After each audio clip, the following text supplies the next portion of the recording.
Aragami 2 is obviously the sequel to the 2016 game Aragami, both developed by Lice. And as promised in that review, which was some time back, hey, I've been busy. You can check that out, links will be in the description, shameless plug. Now I can finally talk about how this game and how it takes a different turn from its predecessor in various ways. But before I get ahead of myself, I'll be reviewing the PlayStation 4 and 5 version, so let's get into it.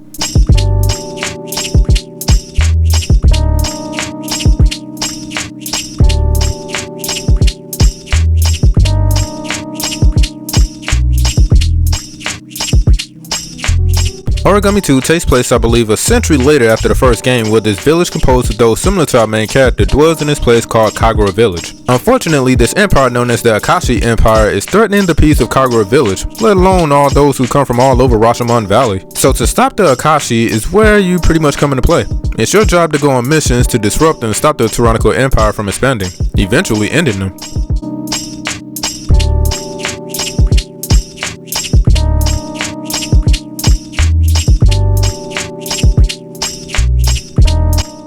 Aragami 2 looks awesome, way better than its first iteration. The cutscenes look nice, the kill animations are more brutal than its predecessor, and on top of that, the levels are more detailed, varied, and spacious from the level of verticality to how far the player can roam.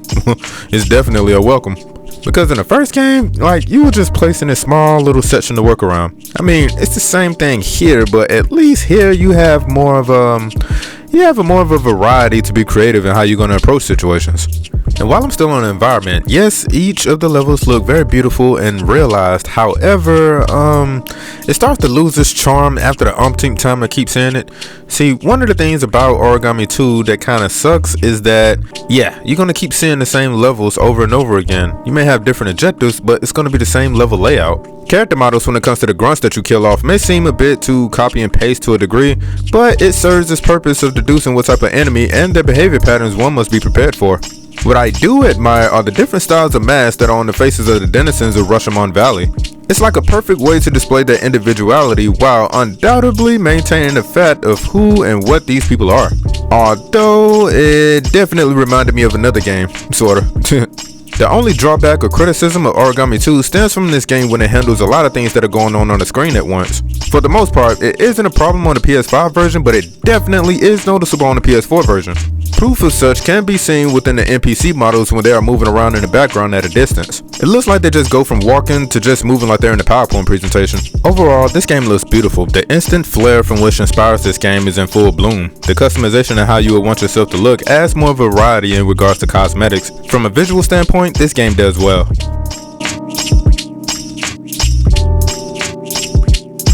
Aragami 2 almost feels like it could have been a different game altogether with the type of direction it goes.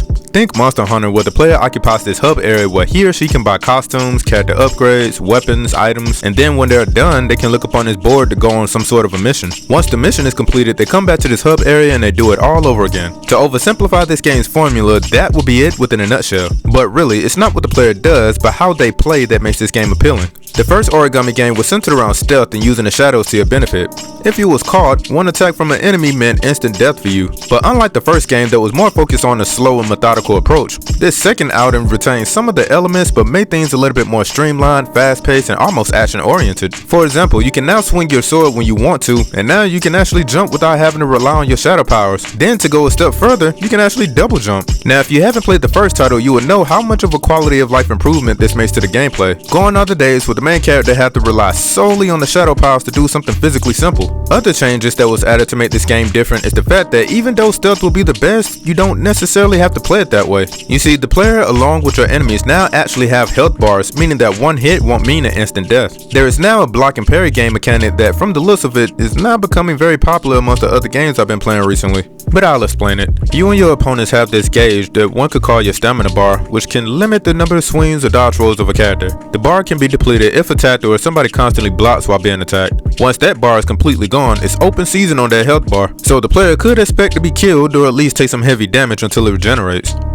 Now when parrying an enemy is attacked, there's something that I like to call the perfect parry. You can do this by timing your parry perfectly to the enemy right before they attack you. If you do this, it decreases their stamina bar, leaving them open from an attack from you. Before your opponent, the player can perform a move to kill them or knock them unconscious, whichever to your liking, with the option to move or dispose of their bodies.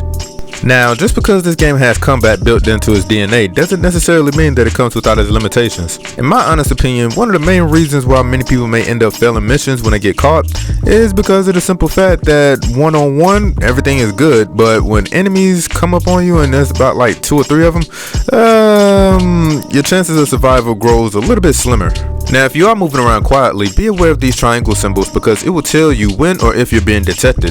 If you see yellow, it means that they're just there, but behave carelessly and you will see these triangles fill up with red. And once fully red, they're pretty much going to be coming after you. Also, if you get attacked and lose all your health, you start over picking up where you left off of with some of your progression of that stage somewhat intact. But to prevent that from happening, you do have some items that you can utilize. But please keep in mind that you only have like 2 or 3 tries before the mission is deemed a failure. And when that happens, it leaves the player starting the stage all over again from scratch.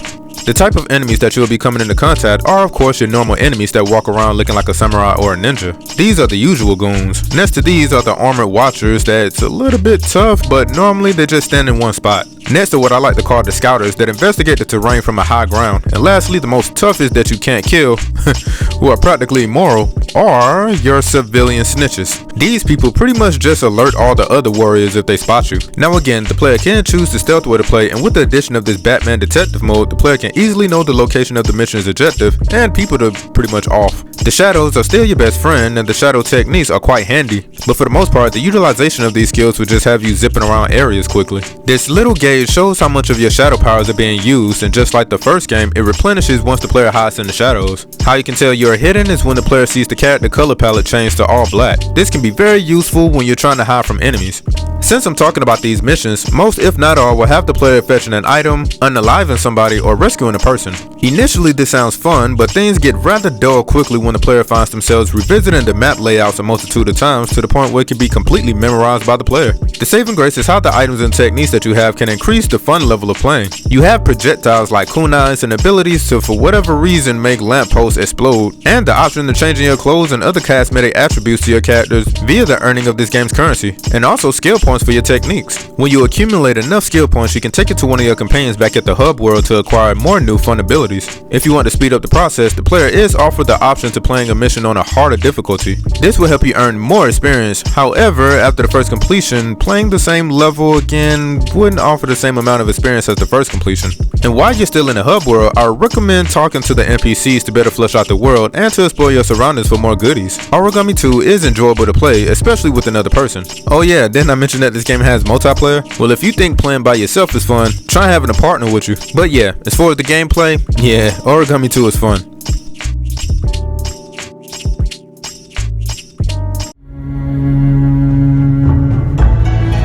The music for Aragami 2 was done by Two Feathers, the very same music composers that were responsible for the first game soundtrack. What they did for the first game is exactly what they did again here. Majority, if not all of the music is heavily influenced by Eastern Asian culture and provides a relaxing and sometimes a bit of an adrenaline-inducing atmosphere depending on the situations a certain type of song is played. Tribal drums and plucking of the string instruments permeates majority of the music compositions on this 26-track OST. But don't just take it from me, you can listen to it for yourself. I'll provide links within the description so you can check it out.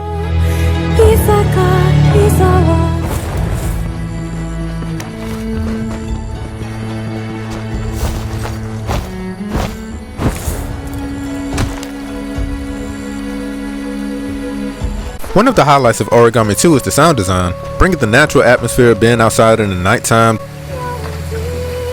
to making the kill sounds brutal.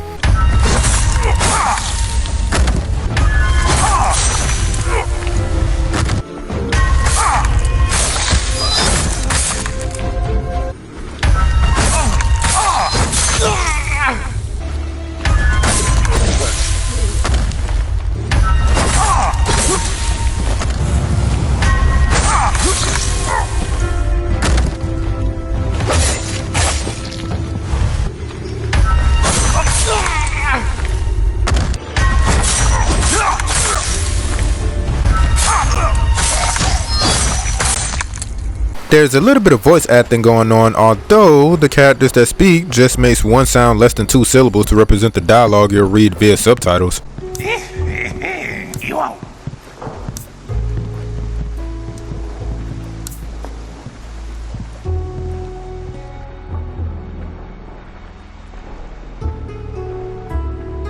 But the clanking of your sword colliding with another and the sound of blood gushing after execution never gets old.